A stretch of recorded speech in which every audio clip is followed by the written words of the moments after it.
What's up, everybody? Welcome to the Sports Card Strategy Show, episode 36. I'm Paul Hickey with NoOffseason.com, and I'm here with my main man, Kendall Lefty McKee. We are broadcasting actually live for the first time ever. We know that most of you are probably not actually getting this live, but if you want to get it live, we're going to try to do this thing most Mondays at 10 a.m. Eastern Time, 9 a.m. Central. We may adjust the time a little bit as we get into the groove of the summer, but we're going to go live today, so we'll see how this goes. Kendall, how do you feel about going live, man? Good to see you. What do you think so far, 53 seconds in? Well, I definitely think it's a different look for us. I think it's it's a level up. Looks good. I like the way that StreamYard works and functions. So I'm excited about it. Can't wait to be a blubbering blunder on live sports cards strategy show. Yeah, we're trying to cut down the post-production time so that we can just bring you better content. So we appreciate the audience who is watching and listening wherever you're watching and listening from. We're trying to go everywhere we can for you. We're also on Spotify and Apple Podcasts and wherever you get your podcasts. If you're listening, we're not actually live right now, but you're getting it right after we go live on YouTube, on our Facebook group, and on Twitch. So that's where we are right now, and we're excited to be here. So we got a lot of good topics today, and I'm going to get right into it. So let's get into, Kendall, an article that I wrote today in response to some things that I've been seeing, mainly in the sports card world, but also just overall in the economic news, right? So I'm going to talk about my 3 reasons the sports card market isn't crashing. And then I'd like to get your feedback on that. And if anyone live chats at us on any of the platforms, we'll try to do our best in our first ever live broadcast to make that happen. So I'm going to quickly go through my main 3 reasons. And I wrote a blog. If anyone wants to check it out, it's at nooffseason.com. So you can find it there. And I'm not going to read my whole blog to you, but I'm just going to give my case as to why I believe the sports card market isn't crashing and that we should not use that vernacular at all anymore. So let me jump right into it. So the first thing is data. So many content creators recently in the sports card world that I respect. I respect all of them. I respect everybody. And I understand people want to talk about this. So, and our audience has wanted me to talk about this. A couple people have mentioned it in our Facebook group and on some YouTube comments. So I'm going to go ahead and talk about it. I believe that the number one reason that the sports card market is not crashing is because data is easily manipulated. And I definitely know this because I run a marketing and web design firm, and I've looked at data for a long time for clients. And I know that I can tell whatever story I really want to tell based on the data that I'm seeing. I can manipulate the storyline however I want based on the data. And so I think right now in the sports card market, there are 2 sets of data that are a bit confusing. I think the first set of data is that if you compare year over year or some kind of comparable time frame, so for example, like if you compare 2022 so far against the same time period of, say, 2021, you're going to have like some sets of data in the 2020 2021 time frame that you're looking at that are like the highest sales volume and the highest sales ever. So if you compare 2022 to that, you're going to be down. Like you're just going to be down because you had such an amazing record-breaking set of months previous to 2022, right?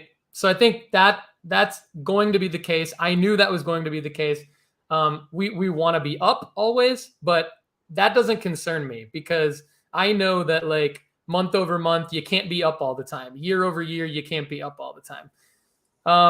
I think the second set of data that is confusing is that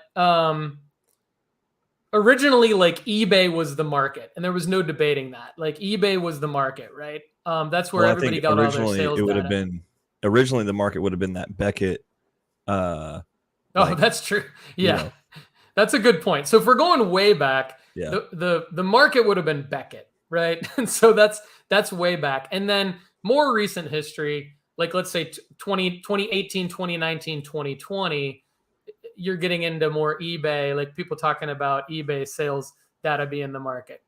Now that's evolved even further, right? Even faster, because we have multiple marketplaces. So we have PWCC marketplace, we have Mercari, which I know a lot, like some people use.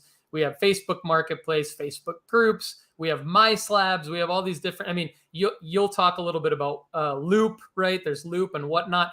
So that leads me into the second reason that the sports card market is not crashing, and that's marketplace fragmentation or decentralization, right? So there are more places to buy and sell sports cards than ever. I believe this is actually a good thing. I think that this is actually a positive sign for the sports card market. But what it does is it makes it virtually impossible to get the same kind of sales data that we would all refer to. I mean, even last year, going to card shows last summer, everyone's referring to eBay comps. I think people are still referring to eBay comps. I think the problem with that is that eBay comps is one sliver of the market now. It might be 1/4 of the market. It might be 1/2 of the market. It's probably not more than 1/2 of the market, just because you've got all these other marketplaces. And then you've got, like, card shops, card shows.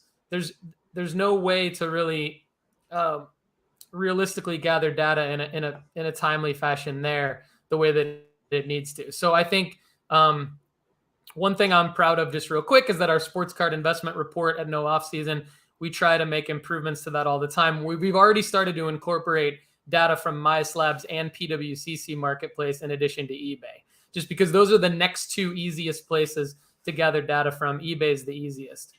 And then I think my third point is that there's no singular sports card market. That doesn't exist. And let me explain.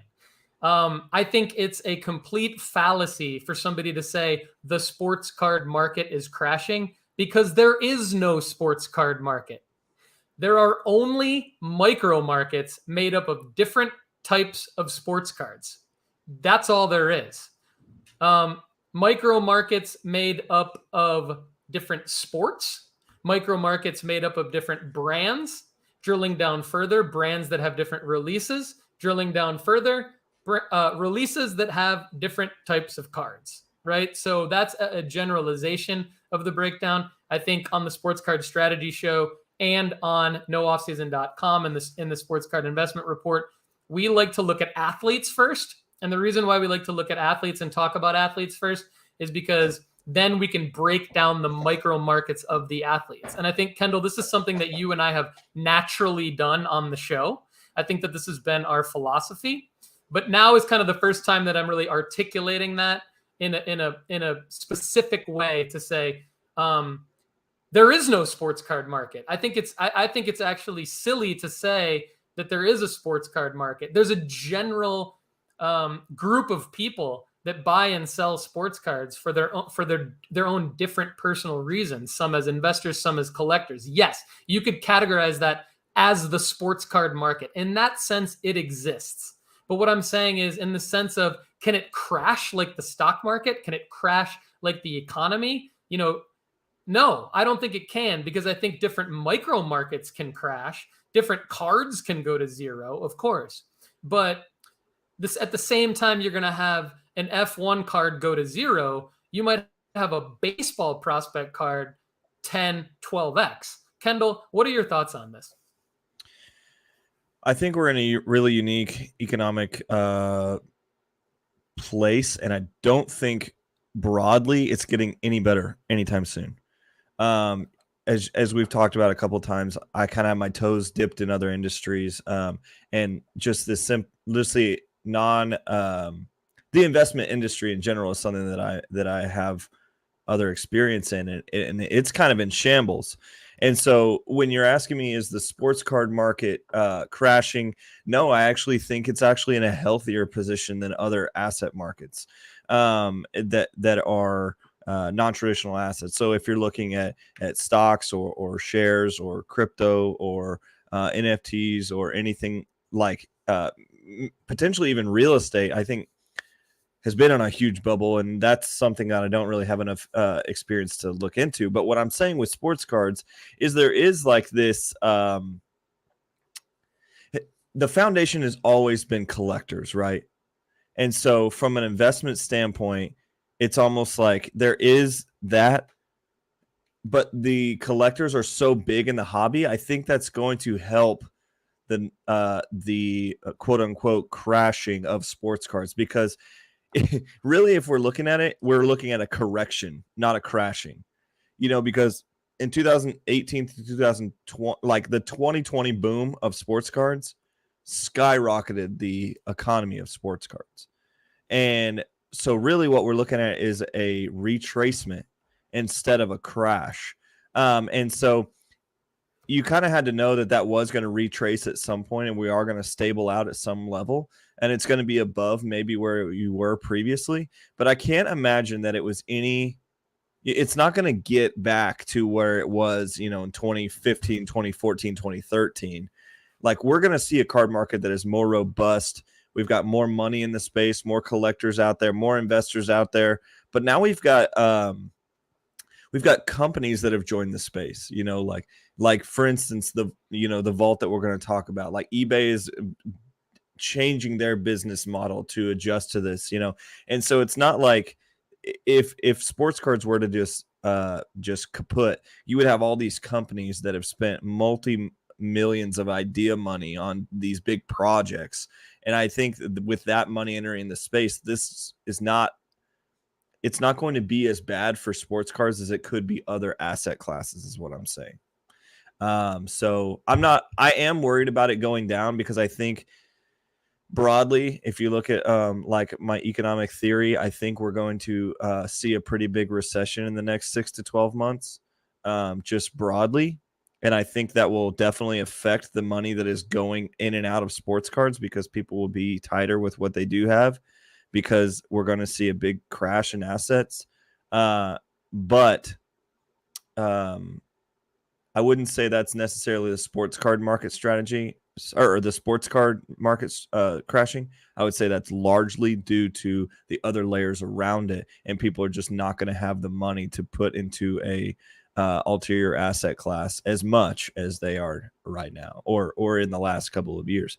I mean, think about when everybody got a stimulus. Like, you got to just choose, where are you going to put this $1,300 or whatever. And you might not have gotten a stimulus in Spain. I don't really know how that works. But like for us, we already had our bills paid, and we were already we were working remotely.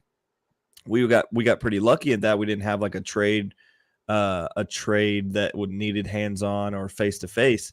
But so we immediately, basically all we did as a family was we took our expenses and just slashed them, right? And we were still getting paid the same because we were still working. So then when I got a stimulus, it was just like, all right, how can I smartly use this? That's my thought. Some of my friends were just like, I'm buying a TV or whatever. But for me, I chose to put it all into assets that were investable.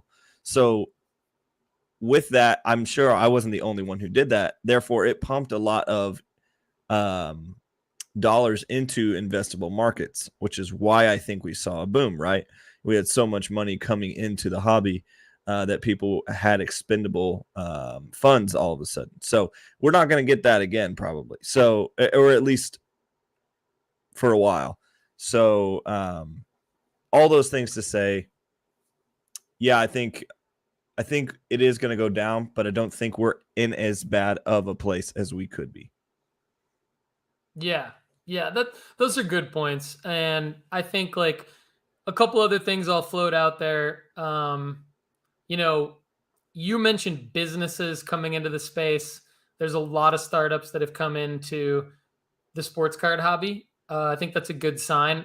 I also think Fanatics investing the amount of money that they've invested in partnering with the leagues is a sign that the sports card hobby is going to continue to grow, while the prices of certain cards that many of us and our audience members, many of you, have bought into are going to go down inevitably, which sucks. I'm not trying to be like Captain Positive over here with rose-colored glasses on and pull the wool over your eyes. Like, we're going to lose some money because of all the things Kendall just mentioned. But I do think that with Fanatics in the game, spending a lot of money, there's just no way that it's going to completely go away. There's just no way that that the market size isn't going to grow. There's too many major players in the game for more and more people not to be involved in the sports card hobby, which I think ultimately will make it stronger. And you may be hearing some of this on other podcasts, other YouTube shows in the hobby. Kendall and I typically don't talk about this. We typically jump right into like player stuff. So we're going to talk about some player stuff today, but we kind of thought it was important. We also don't like to be a hobby news show. I think there's too many shows that just talk about hobby news all the time and they just swirl the same turd around.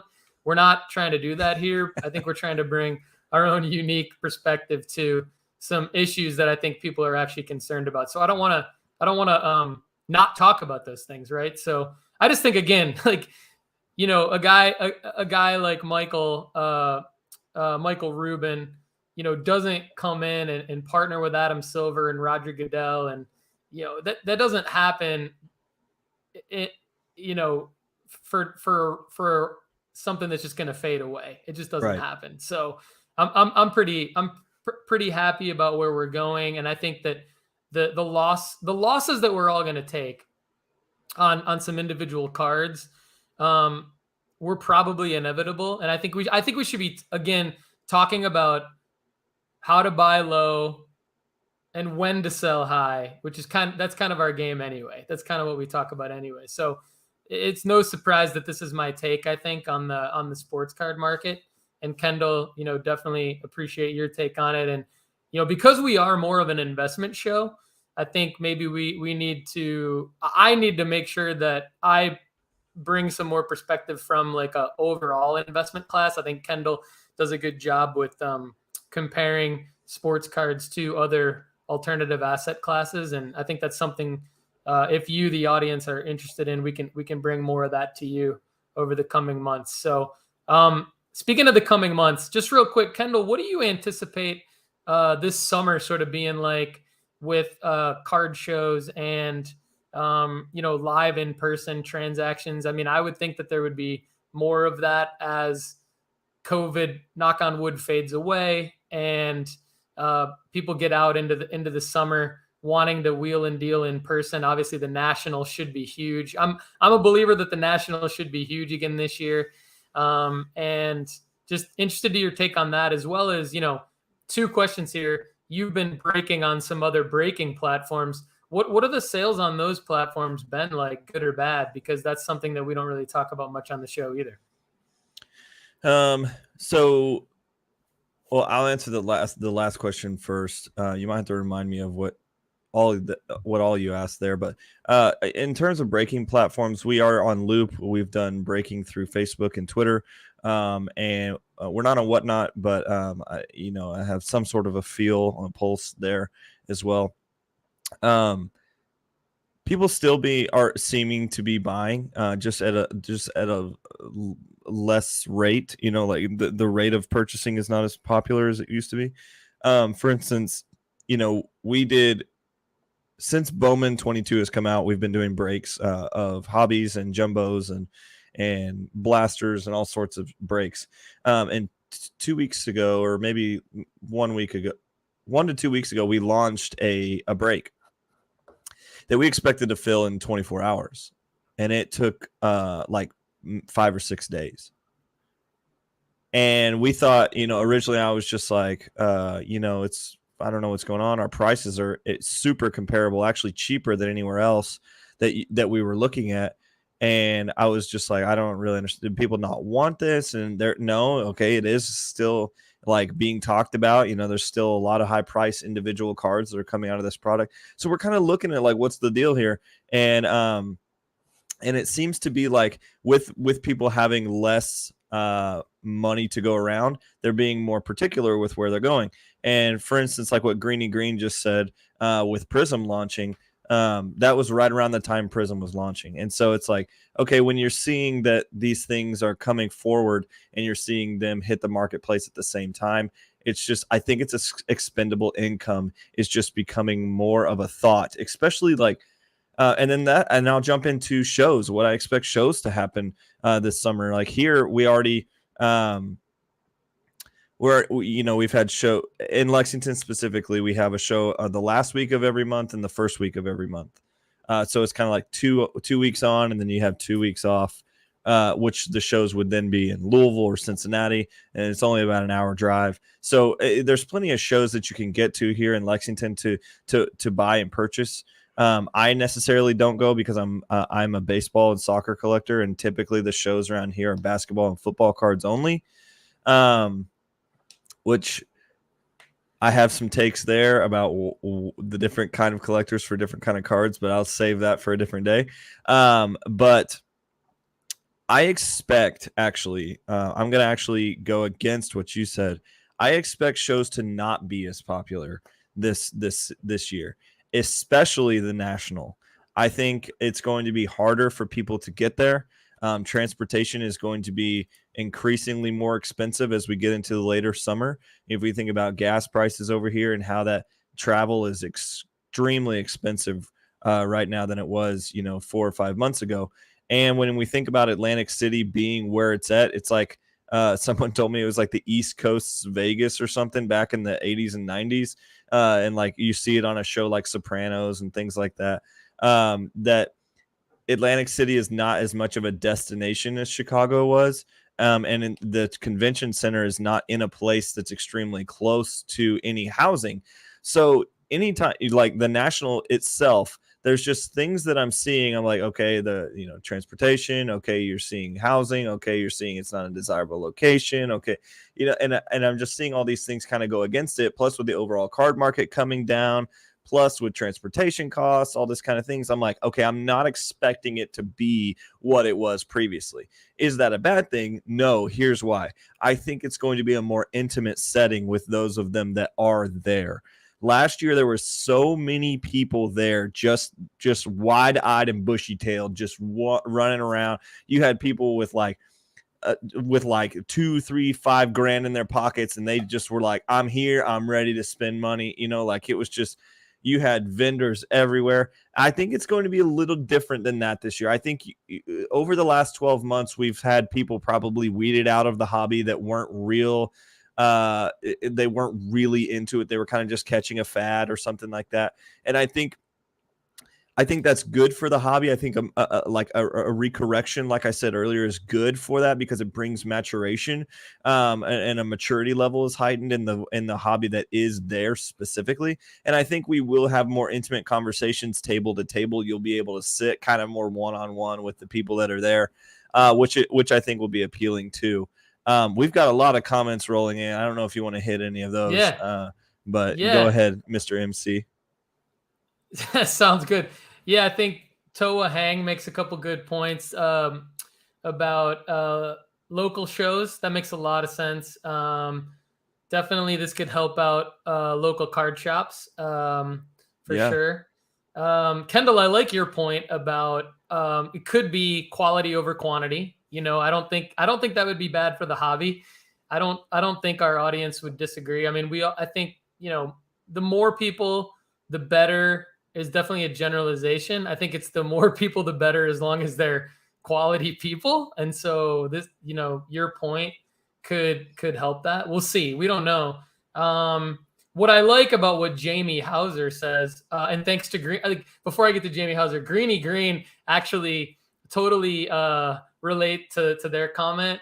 Because like when I hear the sports card market's crashing, I'm thinking like, well, I see some sales, and Greeny Green's like new Prisms seem to be going for high amounts. So yeah, that's what I'm saying. I don't think we're in a horrible spot. I mean, I had a and guy so quote as me long as I'm $78 for a Prism Blaster yesterday.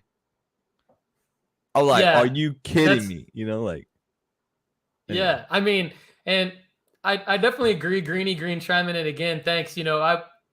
Great point. Definitely wanted to hit on this, so thanks for bringing it up, Greeny Green. He or she, I'm not sure. Sorry, I apologize. They say I think the market is trending towards higher cards. I think that's spot on. Spot on. Like and actually, Jamie Hauser, that segues into their point as well. Jamie Hauser says it has changed the way that one has to do research or homework to profit, and I think that's the biggest thing. So actually, what I want to do, that's a great segue into our next topic, which is PSA reopening its value level. So PSA value level reopens. I have some mixed emotions about it, but my main emotion is that what Jamie Hauser just said, which is you definitely need to do your homework. And I think here's why. So let's just recap for everybody who doesn't know the announcement. PSA value service level is now open. You have to be a Collectors Club member, which you can get an annual membership for, and it really isn't a huge fee when you think about if you're going to be submitting a lot of cards anyway. It is just for some people, don't take my words the wrong way, an additional fee sucks, but knowing that you need to have a budget to grade cards anyway, you kind of just end up baking that club membership fee into your grading cost is kind of a better way to say it. So it's $30 per card. You have to have a 20 card minimum. Estimated 120-day turnaround time. It has to be between, there's all these stipulations, which I think is fine. PSA can do whatever they want. The other stipulation is it has to be cards made from 1996 through 2022. What I think Jamie Hauser makes a good point, and it relates to this topic, is before you go jump into submitting at PSA again, you have to think about timing. So Kendall, you and I talk all the time about timing the market. Greg and I talk about that on the F1 show. Gary and I talk about that on the basketball show. You talk about that on the soccer and baseball show. Andy talks about that on the football show. Timing the market is huge. Really, no one thing is ever the same from day to day in the sports card market. And we try to update the sports card investment report as best we can. So with 120-day turnaround time, you also have to take into account that PSA is not going to start grading these cards until after they are through the backlog of the current value submissions, which include the backlog from 2020 and 2021 that they're still going through. I myself have not received my cards that I spoke about several episodes ago, my 200-ish card submission at the $12 value level. So I'm now thinking, okay, I can submit a bunch of stuff at $30. That sounds great in principle against SGC because it's higher resale value on the secondary market with PSA. But do I want to wait not only the 120-day estimated turnaround time that they're talking about, but do I want to wait until they start grading these? That turnaround time apparently doesn't start until after they get through the backlog. And I don't have my cards back yet, so I know they're not even close to getting through the backlog. So I really think this is great news, but you really have to be strategic and do your research about what cards you're going to submit now, because you might not get those back. And if you're trying to turn something around for, say, this NFL season, like a Justin Fields auto or something like that, you're probably not going to get that thing back. So you better know Justin Fields is going to be a good long-term hold, or else you could get screwed. That's just one example.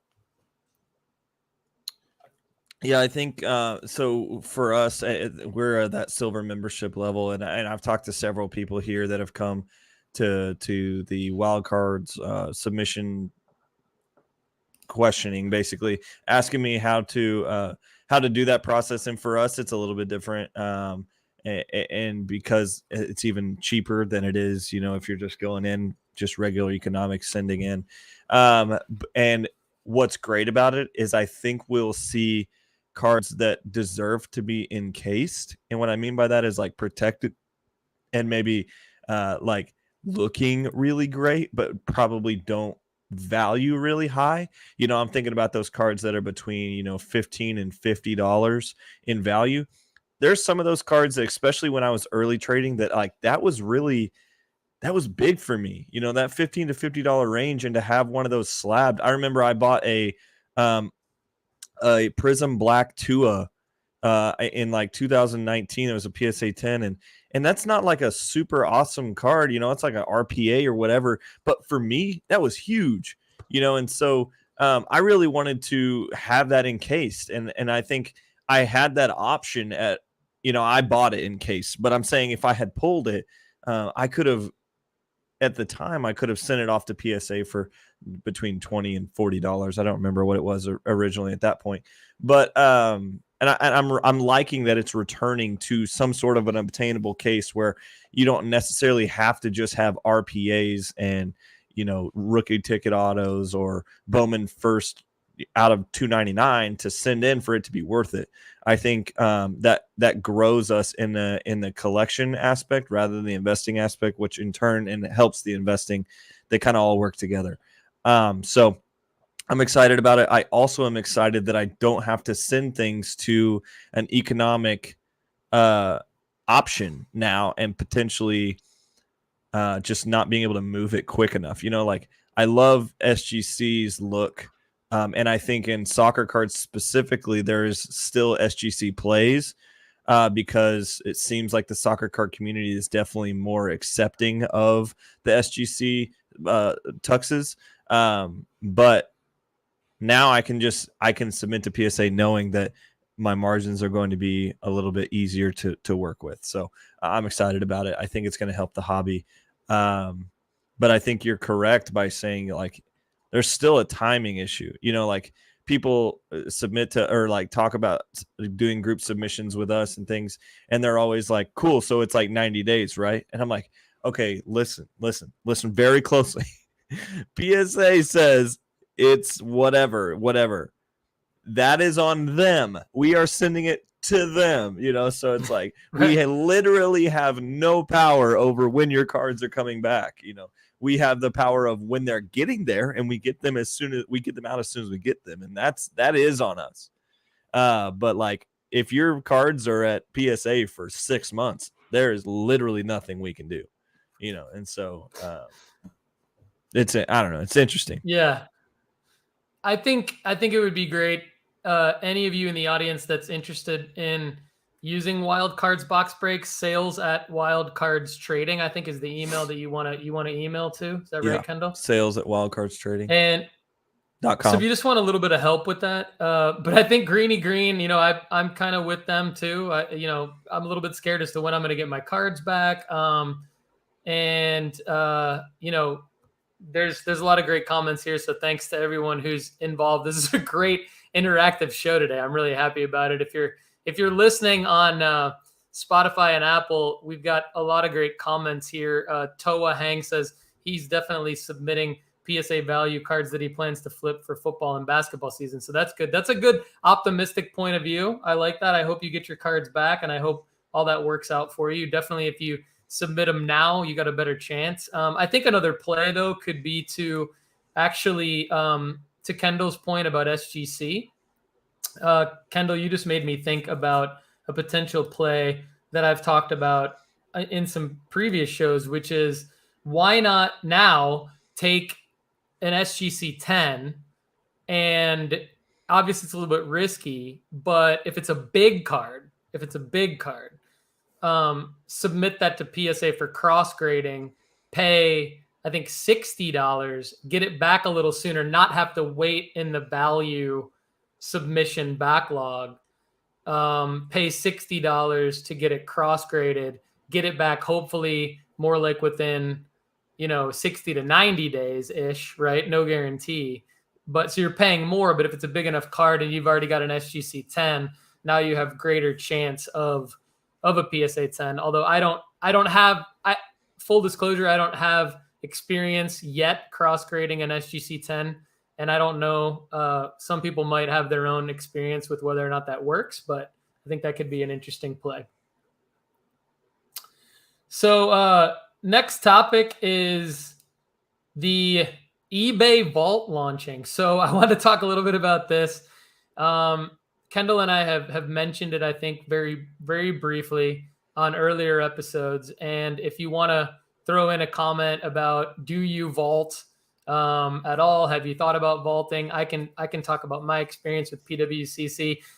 Funny enough, I'll talk about why I'm not gonna necessarily go directly into the eBay vault right away. But before I address that, I want to talk in good spirits about something kind of funny that happened to me. So there's this account on YouTube, Ziggy No, Zigggy capital No.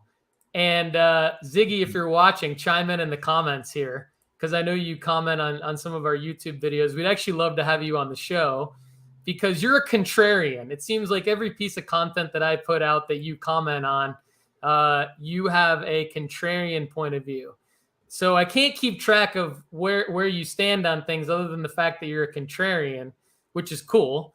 Nothing against that. But Ziggy No put out actually an Instagram post with several content creators in the hobby, way more well known than me, and included me in it.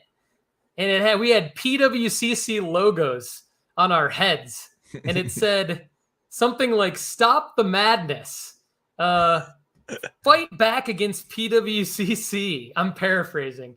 Tell these content creators, and I was tagged, and there was a bunch of like Aaron, I think from Slab Stocks, and Jeff Wilson from Sports Card Investor, myself, and some other guys. Like I said, I'm forgetting some guys that are definitely more recognizable than me, but we were all tagged, and it said like, tell these content creators that their PWCC sponsoring their shows is hurting the hobby, and they have the power because they can tell PWCC that they don't want PWCC sponsoring their shows anymore. You know, something about like the money that we're getting from PWCC for mentioning them. And like all of us replied immediately. It was like, thanks so much for tagging us in this post, but we don't get anything from PWCC. PWCC does not give us anything, and they don't even have an affiliate program. So you know, I don't have any qualms against PWCC, but definitely people have all kinds of experiences with all kinds of companies. So I'm not saying they're perfect, but eBay launching its vault, I think, is something that should wake PWCC up, just simply because if you're already buying and selling and transacting with eBay, this presents a problem for PWCC. This presents a real problem. I'm personally, for my own reasons, not going to switch. I'll say what the reasons are.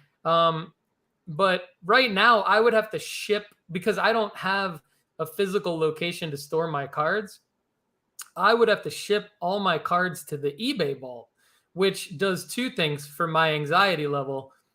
One, I don't know where my cards are for a while until eBay confirms that they're in their vault. Number two, they have to curate all of my cards. So now I can't sell my cards until they curate all my cards and get them in a position to where I can sell them. So in theory, this eBay vault is a great thing for somebody like me who doesn't have a physical location and who happens to live kind of all around the world at multiple times and can still buy and sell in the United States market.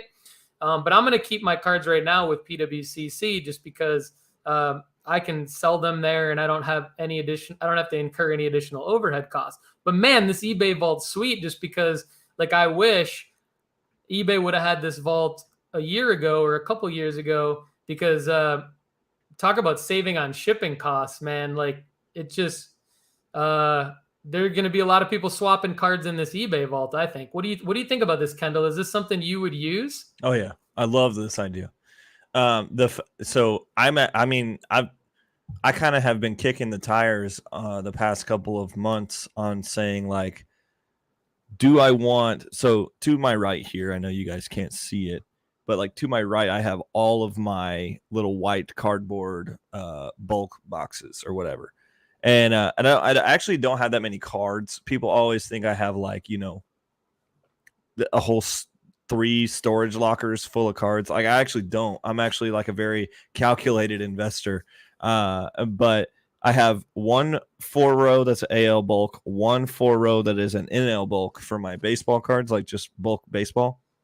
And then I have 1 4-row that has 2 rows in it of my Rangers PC, like my Texas Rangers PC. And then I have a box that's Bowman firsts and investment cards. And that's it. That's it for me. So, like, I've done a good job about not just buying huge bulk purchases, you know. And when I buy big bulk purchases, usually I get rid of them pretty quickly for whatever I can get out of it. But if I'm taking those autographs and sending them to eBay, and I can move them almost like NFTs, and I know it's not the same. I know there's like some real world component, but that is honestly what it feels like, that I'm going to a marketplace. I'm getting a purchase of a share of, you know, so for instance, if I bought that Miguel Vargas blue Bowman first that's in the corner right here, if I buy this card and I immediately send it to my vault, then I never see it, but I know I have it. Like, and there's verification that I have it. What's the difference between that and Candy launching their NFT store? Right. I think it really builds into other areas of the card collecting scene that Fanatics is really trying to grow into, which makes this a very interesting conversation.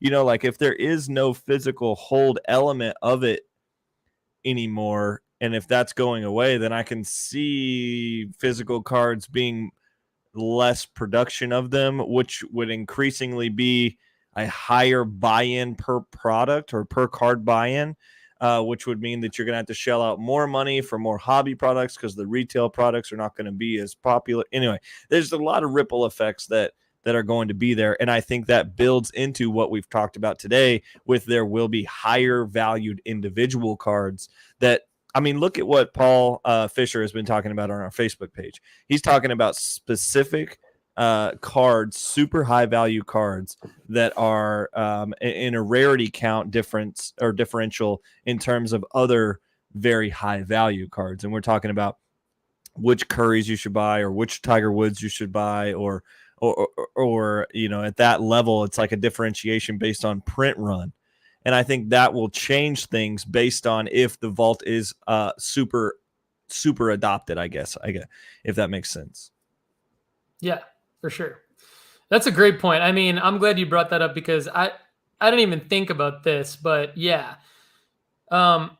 This might force PWCC and eBay, as they're clearly competing against one another, to incentivize users to use their vault, which could mean, like you're saying, some kind of digital, do they create some kind of digital collectible that goes with maybe not every card you buy, but maybe usage of your vault? Like, we've seen eBay partner with, I don't know, DJ Ski at last year's National, and Topps. I think they all partnered together to create a set of cards, right? That you, if you were at the National last year in Chicago, I think, and I wasn't there, but I heard Card Talk Pod talking about it. They're talking about how you could go around and get 4 different cards, one on each day or something like that. I might be getting the details wrong. And then you would redeem, you could say that you got all 4 of these cards and redeem those cards for like a 5th, more limited edition card. I could see eBay, having already been involved in the production of something like that, coming out and saying, okay, well, if you maybe not buy these particular cards on our platform and vault them with us, but after you buy and vault a certain amount of cards, you get this card or something that we've now partnered with. And I think if you're PWCC, we've already seen them square off. eBay kicked PWCC off the platform almost a year ago. I think for more reasons of being a competitive marketplace and less reasons about shill bidding, but that's just my own personal hypothesis. I might not be right on that. And I think now you could see eBay push PWCC to incentivize people like myself to continue to use their vault, because there's no reason for me not to start vaulting other cards with eBay. Like I said, I'm not going to ship all of my cards from PWCC to eBay, But I might open up an eBay vault and any new purchase moving forward, Yeah, start that's to kind of vault what I'm those with thinking. eBay and just kind of see how that goes, because this could be interesting. I think it could save some money on shipping. I think it could be interesting to see what kind of innovation eBay brings to the table, what kind of partnerships they bring to the table. We know that they already have a partnership with CSG because of the authentication services. We know that CSG has something to do with Fanatics, and you already brought up Fanatics in this conversation, so this could be cool. I like it. So moving on to our next topic, we are going to talk about, this is another great segue. We just talked about Fanatics. So now we're going to talk about Topps and Fanatics, obviously together, adding licensing to college cards. This announcement came out almost right after you and Andy and I were talking about whether or not people should invest in certain Bowman U singles, whether or not people should invest in Onyx. I know you may want to share with the audience a card that you just bought that you texted me about. But what if that card that you just bought that you just texted me about, what if that was licensed? What do you think that does to the value? Now we're talking about college logos, which we know don't really hold value like pro logos do, but any licensed card, I think you could make the argument, is better than an unlicensed card. What do you think about this announcement, Kendall?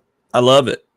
I love it. I think it's I am team Topps basically, and I know it's because I'm a baseball, blah blah blah. Yeah, soccer is big in Topps. Okay, cool. Okay, yeah, I definitely have my hooks in on that company rather than Panini, and I think Panini does some cool looking stuff, but I think the value of what they do is all over the place. And I think what Topps does is it's kind of more of a centralized, like they've kind of, I don't know.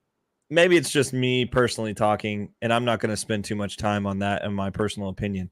But I do think that this is really good for the hobby, because now the one thing I'm not excited about is I would like them to show some sort of refrain on what players get into the product.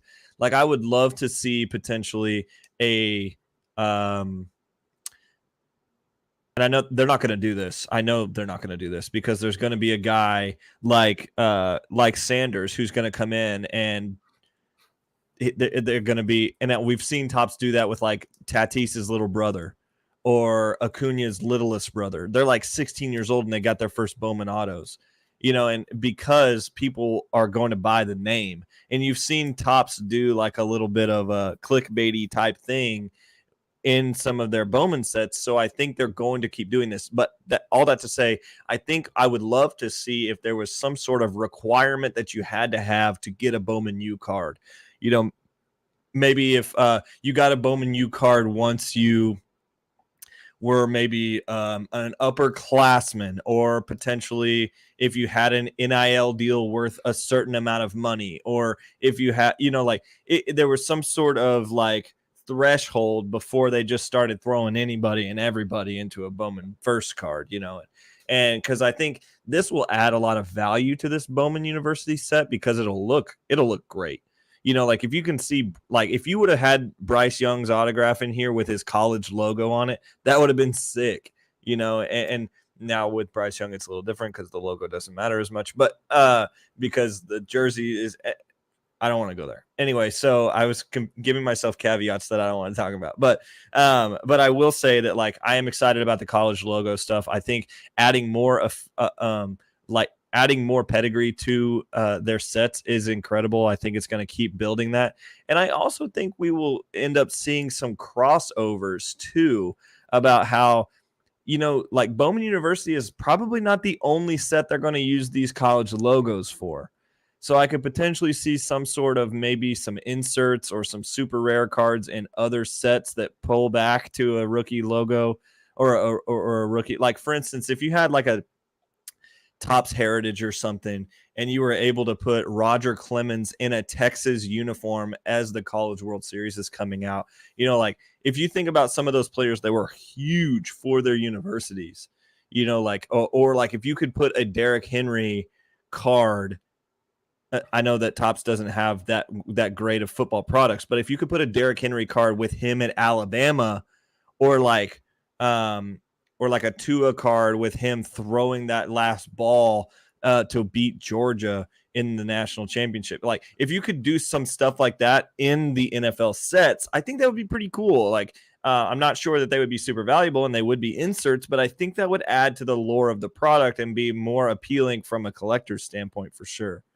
But in reference to what we talked about with Andy last week, you guys literally convinced me to go out and get a I don't even know how to say his name. Shedeur Sanders out of 125, I think. The blue auto is out of 400. So I went and got one of his blue autos for like $12. And that is legit a long play for me. And I literally only have Johnny Manziel cards, Nick Chubb cards, Kellen Mond cards, and one Shedeur Sanders card. So my football portfolio is pretty slim. But now I have this gold mine right here. No, I'm not expecting much out of it, but I am expecting it. I think you made an appealing case for it to be $30 to $50, which is a double, and I'm okay with doubling anything. So let's just do. So I took a shot there. Couple thoughts on your Shedeur Sanders purchase. I'm jealous because I Greeny would Green, buy you're those skipping. cards. You're skipping ahead. Stop. Oh, Greeny Green is tuning in for a topic that's coming up. I love it. So we're going to continue hopefully improving our production of the show as we go. I want to add just a quick pause. I want to start adding like what's up next, like utilizing StreamYard to say like the topic we're gonna talk about next. So Greeny Green somehow like hacked like a into little our Sports Center ticker on the side or something. Yeah, exactly. I don't want to be too distracting. I got some negative feedback on the show that our tickers were too distracting. So I'm trying to take everyone's feedback into account. You can't please everybody, but I do want to have a little coming up next. But anyway, yeah, Shedeur Sanders I think is a play. I think that the uniqueness of the serial numbered autos, they're not even serial numbered, but they're publicized print runs of the autograph color that the player signed in ink. So Kendall got the blue out of 499 and there's like a red out of 25. But I would buy a couple of things. I would have bought that card, but I have to pay PWCC $10 for each raw card that they curate. So that card would have cost me like more like $25, even for a $12 card. So I think because I'm about to move back to Tennessee sometime within the next year, I'm not going to vault as many cards. I'm going to have my own place to store cards like you do, Kendall. So I think I could probably maybe still get a Shedeur Sanders a year from now because he's not draft eligible until 2024. I'm hoping, but I do think that young man is going to blow up and have some serious hype come the 2024 draft. So any of you out there who want to make a play on Shedeur. And the other thing I want to add is, Kendall, if you think your card is good enough to potentially get a 10, I don't know if anyone's ever graded an Onyx card before. You might be the first, but no, I think you could double down on that value level. So I've talked about him several times, but my friend Krim, who runs the Texas Roadshow shop in Texas, who's working with Jimmy, he texted me yesterday. He was listening to my soccer card episode, and he was like, "Oh, you gave me a shout out." I'm like, "Why would I not give you a shout out? We talk all the time." And so he watches every episode that we do here at No Off Season. So shout out to Krim. But anyway, we were talking about how Onyx specifically is like a strange product, and he said that he saw somebody open a set that guaranteed 2 autos and had 0 in it. So like it's a set like that you're going to see issues with. But I have one Onyx auto that's a baseball auto. And I got it before I really knew the real complexities difference between Bowman and Topps and Heritage and Prism. And obviously I knew that Prism or that Panini cards didn't have licensing on it, but like you really didn't know the nuanced difference until you got super mature into the product. And I bought my favorite prospect auto that I have actually, but it's an Onyx card and it's worth nothing, but it looks amazing. And I just like the look of it. And so I think that's what really tipped the scale for me when we were talking about that Sanders auto the other day, is I realized that Onyx is a company again. And like, I just was like, they're super cheap. I'm not really interested in looking at this as a super investable thing, but you know what? I think it looks cool. I think it's a cool story. Also, J.R. Sanders, his older brother, gave me a massive concussion one time, so I'm a little bit tied to the Deion Sanders group. When I played J.R. in football in high school, he speared me, and it was not pretty. I literally stumbled to the other sideline.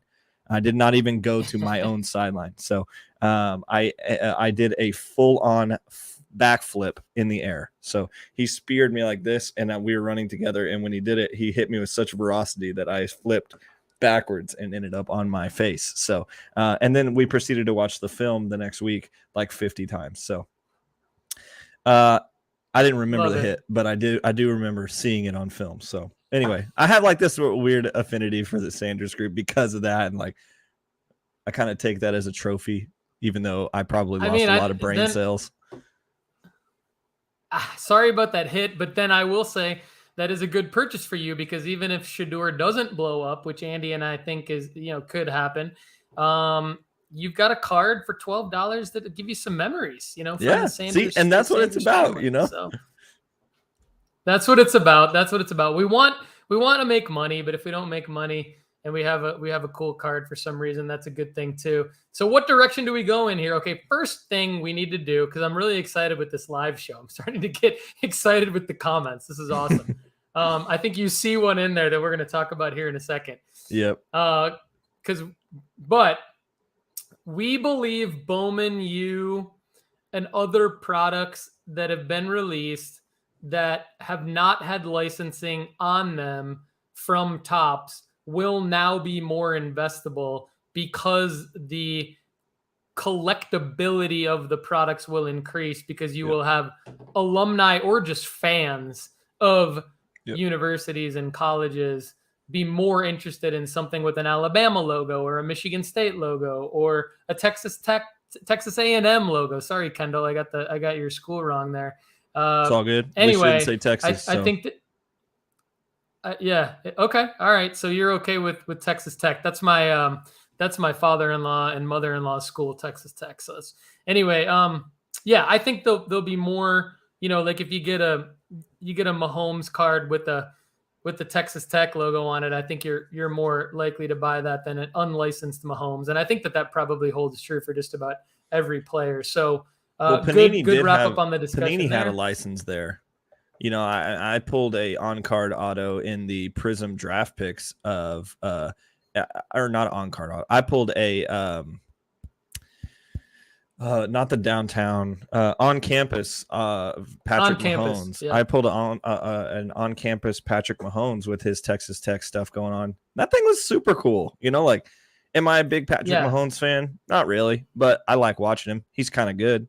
I also love that he's from Texas Tech. I also love that he beat Baker out, and Baker had to go to OU, and then he beat Baker. Anyway, another topic I don't want to talk about. Another reason why, we all talk about, like, don't buy the college stuff, buy the pro stuff. But a couple of things. A, there is a flippable window for college stuff. B, unlicensed stuff kind of sucks, and now we have more licensed stuff. And even though it's a college license, you got more collectability, give you a longer flippable window with some of this stuff. Bowman U, I think we all got excited about it. It must have done okay for Topps and Fanatics to make this play now to say, hey, we're getting these licenses. We assume they're for releases like Bowman U, but they can also go on Tops Now. They can also go on these curated sets. Maybe they make the curated sets even, more interesting than what we have not given curated sets a lot of love. But I think that with licensing, they could be more interesting. So I think that this is good. This is a good thing overall. So yes, Southern Soccer Idiot. Yes, our main man. We will do some pack battles once I am relocated to Tennessee. I am excited about that. Thank you so much for jumping into the Southern? show. How are Kendall we? loves you. I love you. And we've never met you. We don't even know your real name. But one of these days we will know your real name. Kendall holds up his USA men's national team shirt. He wore that just for you. Our main man, Southern Soccer Idiot. We need to know more about you. Thank you for being involved. We really Southern, I appreciate it. want to have you on the podcast. Yeah, me Please. too. Can we get you on the podcast? Reach you're out super to knowledgeable, me, man. You're super knowledgeable. So let's get you on. You can leave your camera off if you want and just put up a logo of Southern Soccer Idiot with some emojis. That'd be fine. But we'd love to see your face. So nothing but love. Nothing but love. All right. So, I got to do this for Greeny Green. Greeny Green says, give me all the Arch Manning. So I'm going to skip ahead. I'm going to skip ahead because Greeny Green, God, this is a live show. Who knew? Our last topic of the day, which we're now moving up to our third to last topic of the day, is, hold on a second, getting this post-production or actual live production of the show down. We're going to hide Greeny Green's comment. Sorry for those of you listening on the audio-only version. And we're going to throw up the graphic here. Why Arch Manning could be the biggest thing that the hobby has ever seen. I wrote an article, a members-only article at nooffseason.com. So shameless plug. If you are not a member of the Sports Card Investment Report, I highly recommend that you check that out and use the promo code NOOFFSEASON, all lowercase, at checkout to save 20%. But every month I do what's called a Sports Card Opportunity Report, and it looks at a bunch of things other than our traditional player-by-player breakdown. And this past report, which was just published, was about, among other things, Arch Manning. And I'm super excited about this young man. And it actually plays really well with the licensing discussion. So I should have thought of this segue myself. So thank you, Greeny Green. Arch Manning, by the time he has cards, we think now that there'll be licensed cards for whatever college that he goes to. And Kendall, let me just say this. This is kind of what I say in my article at No Offseason. So we all know the story of Peyton and Eli. We all know the story of Archie. What some of us don't know is the story of Cooper. Cooper Manning was Peyton's number one wide receiver in high school. They played together on the same team. In Cooper's senior year, which I believe would have been Peyton's junior year, maybe sophomore year, but I think junior year. I don't know. It doesn't matter. Cooper had like 74 catches for like 1,200 yards and 17 touchdowns. Then he went to Ole Miss and was going to play wide receiver there. Then he was struck with a spinal cord condition that threatened not only his ability to walk, but threatened his life. Arch Manning is now Cooper's son. So this is the grandson of Archie. This is the nephew of Peyton and Eli. And this is the son of Cooper, the only Manning brother who did not get a chance to actually play college football and professional football. This is the greatest sports story of all time, Arch Manning. This is LaMelo Ball times 1,000,000. This is Bronny James times 2,000,000. Give me Arch Manning. I'm with you, Greeny Green, because not only all that, but he's a quarterback. Not only is he a quarterback, but he's the number one quarterback in the 2023 recruiting class. So he's already visiting Georgia. He's already visiting major schools. It is not that far-fetched to connect the dots to say number one high school quarterback becomes number one quarterback at a major school becomes potentially number 1 overall draft pick. Even if he's not the number 1 overall draft pick, if this kid gets drafted in the first round, we see what the hobby does over quarterbacks. So let's talk first, Kendall, about Arch Manning. Then let's talk about his licensed collegiate releases. Then let's talk about potentially what his pro releases will be. This is going to be insane. Do you agree? Oh yeah. I mean, we've seen this yes. We've seen this. Yes. We've seen a legacy format in collectibles be super profitable. My immediate connection is the Bowman products that we see come out with Tatis Jr., with Vladdy Jr., with Bichette, with it goes on and on with in baseball. Bobby Witt Jr. right now. It's just all of them are coming from their dads playing, right? But in football, it's been a little bit different because typically when you see guys come up, I don't know why, but I can't think of one that they play a premium position. You know, it's like if a guy comes up and his dad played somewhere, he's like a cornerback or something, or maybe a wide receiver, or, you know, like something like that. But like this will be huge. And I think like probably 5 years ago, I thought about when what's his name? I can't remember the son's name, but Jerry Jones' grandson got recruited and went to Arkansas. And I thought, like, if this guy is anything, it's going to be huge. That I think Stephen Jones was his dad. I think if he would have been anything, and you would have built off Jerry Jones going to Arkansas, his grandson went there, or I don't know. I don't know the whole story because he wasn't that good, okay? And so it didn't really amount to anything. But Arch is completely different. Like, this kid is outstanding, and we've seen how he's being recruited by everyone. Everyone and their mom said, we would give you a full ride to come here. Obviously, some schools are just doing it because everyone else is doing it, knowing they don't have a shot at this. I think it would be super cool is if he did not go to Ole Miss and he did not go.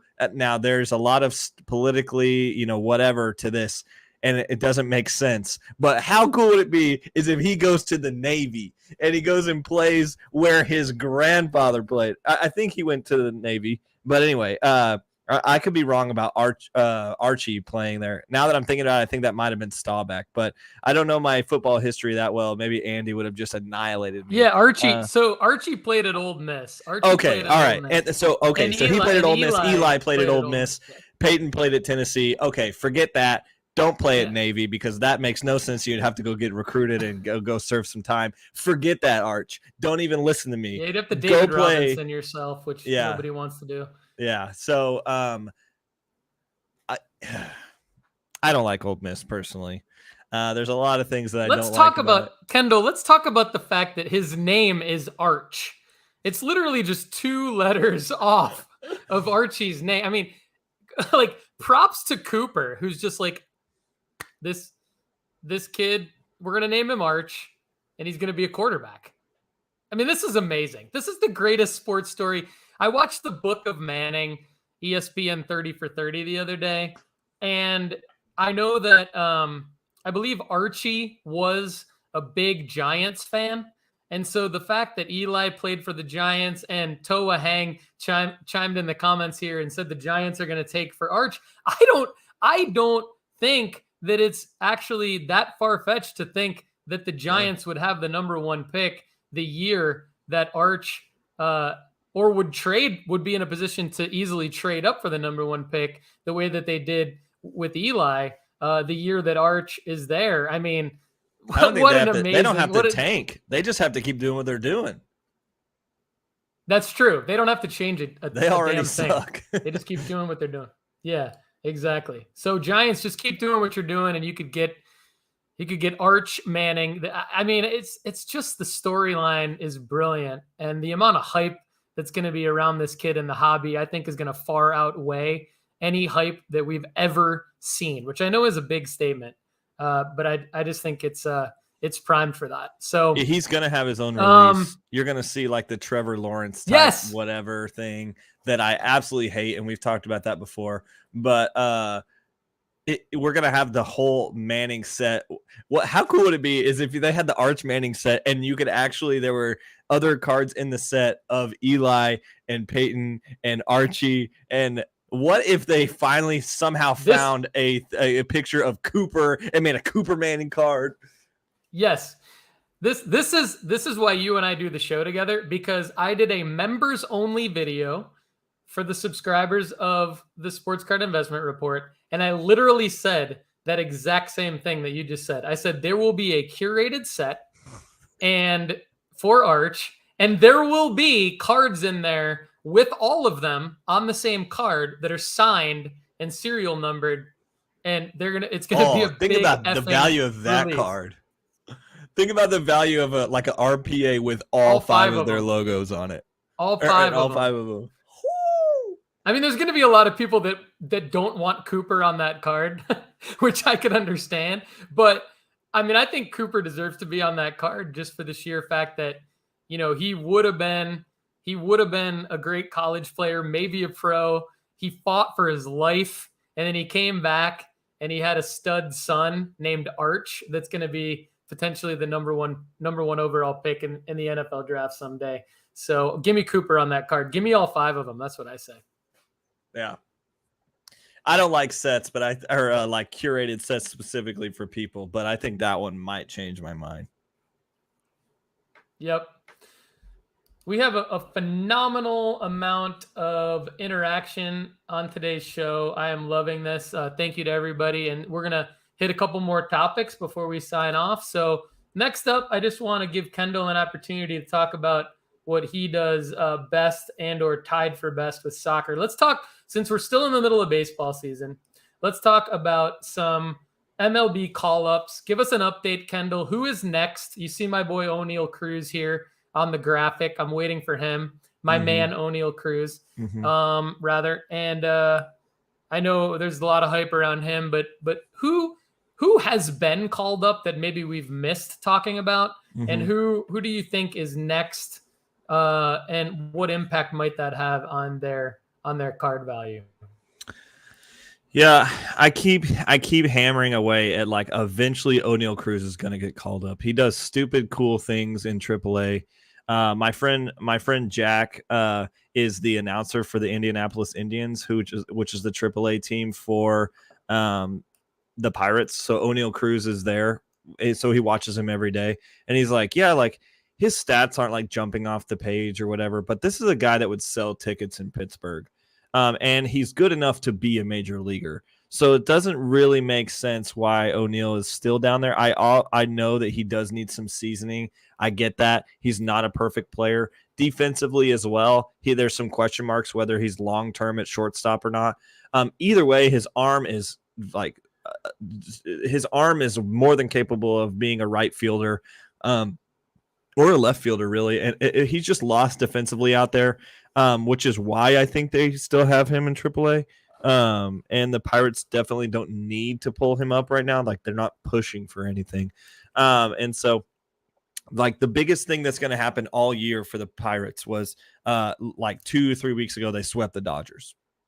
And that's going to be the thing that they hang their hat on in 2022. They're going to be like, oh, yeah, we swept the Dodgers. We hope they win the World Series so we can say, well, we swept the World Series champions, And so the Pirates are going to be bad for a long time, but I think O'Neal Cruz is going to be so fun to watch that I'm waiting. I'm in great expectation of him. We did talk about this a couple weeks ago. I expect Vargas to come up soon from the Dodgers, third baseman for the Dodgers. Also previously, like last week, I posted we did our the baseball card strategy show. I did a new one on 5 rookies that I could see having impact in the card community. And all of those are pretty much rookies that are coming up that are a big deal. So if you've missed some of those, I'll just give you a small little recap and you can go tune in. Ezekiel Duran, Rangers rookie, is out of this world. And I'm not saying that just because I'm a Rangers fan. He's just great. He hit a 3-run bomb in the 10th inning last night to put the Rangers up. And They ended up Chicago came back because of a wild injury, but the Rangers did end up winning. But so we're seeing him being super cool and electric. His autos are actually really affordable as well. So if you're looking for somebody, go for Easy D. So Ezekiel Duran, that's his nickname that I've given him, Easy D. And so Love it. I think he's pretty affordable. Another guy that I'm really excited about is oh shoot, I can see him in my head. You know how good I am with names. Shoot. Oh, Gabriel Moreno. Gabriel Moreno just got called up. He's a catcher for the Toronto Blue Jays. He's a guy that literally just burst onto the scene. Already hit his first home run. He's so good. He is one of the top two, if not the number one catching prospect in all of baseball. We've talked about some other catchers that I like and how catchers are not always investable. This guy is Kendall likes Ezekiel Duran. We have seen how Gabriel Moreno can come onto the scene and immediately be good. Jansen is probably not going to be out for that long. He's just a small fracture in his finger.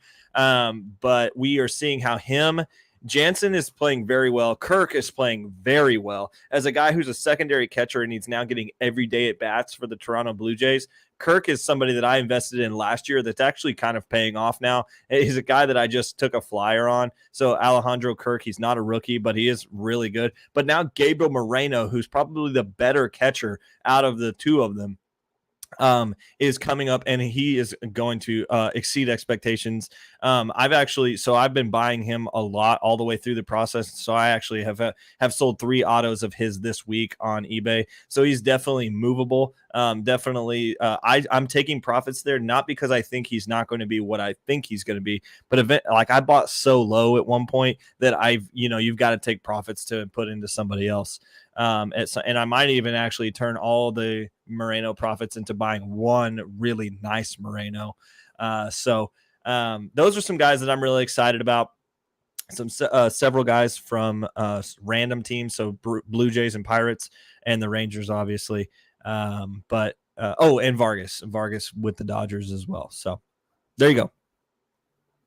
Very nice, very nice. Any update on Nick Gonzalez?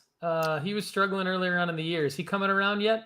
Yeah, so I'll look at his stats and give you an updated, as much updated as you can get here real quick. Nick Gonzalez. All right, Pirates AA. Okay, so 2022 so far, he's 23 years old at a AA level. He's got 112 WRC plus, which I always preface, which that's saying the 100 is the league average for their specific age group and for their league. So in AA, he's 12% better than every other AA player. The problem here is he's trying to do some swing adjustments, and this is something that I've kind of talked about. It is good that he's trying to do that now before he gets to the major leagues, but we're seeing a higher strikeout rate than I want. For instance, we're at 32.8. I want it always to be below 30. And so it's just a very small increment above 30%. But even at 30%, I'm a little bit wary if your power numbers are not outstanding. And he's got 4 home runs on the year in 186 plate appearances. So his ISO is not super high. He's got a 247 average, which isn't bad. His on-base percentage is 366 because his walk rate's pretty high as well. And the problem is he's not the player that he was in high A, which is where we see from college bats. We see how when they go through high A, that is typically college pitching level, especially when they're in big conference level pitching. When they make that jump to AA, they've got their first experience with secondary pitches for the first time, like elite secondary pitches.